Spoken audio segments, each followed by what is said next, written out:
Kitang humaharurot ang isang sasakyan sa bahagi ng Marcos Highway sa Barangay Santa Cruz, Antipolo City pasado alas 12 ng madaling araw noong Biyernes. Maya-maya pa, sumalpok ang sasakyan sa isang motorsiklo at nakaparadang truck ng basura. Humambalang ang kotse sa gitna ng kalsada. Ang driver, kitang nakahiga sa likurang bahagi ng sasakyan. Sinubukan siyang kausapin ng ilang nakasaksi sa aksidente. Ang nadamay na motorsiklo, nagkawasak-wasak. Pinagtulungang ilabas ng sasakyan ang 30 anyos na driver.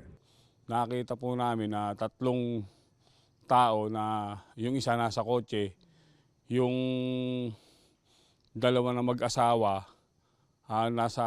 nasa kalsada na. Tapos yung motor is total wreck na.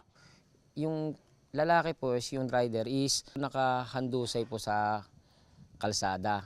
Yung paa niya medyo nagkaroon ng damage o nagkaroon siya ng possible fracture. Sa investigasyon ng Antipolo Police, isang modified racing car ang sangkot sa aksidente. Ang truck sa gilid ng kalsada, nangongolekta raw ng basura nang mangyari ang aksidente. Tapos noong nandun na sa bandang pinagparadahan ng garbage truck, yung kotse is nawalan po siya ng control. Yun ang dahilan ng pagbangga niya sa doon sa motorsiklo at pati na din po sa garbage truck.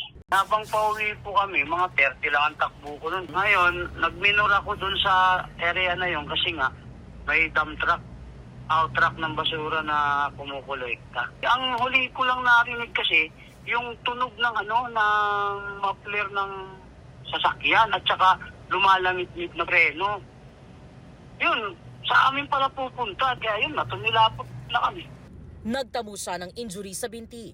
Ang kanya namang asawa na angkas niya noon, kailangang operahan dahil sa tindi ng pinsala sa kaliwang binti. Ayon sa Antipolo Police, nagkasundo ang dalawang panig isang araw matapos ang insidente.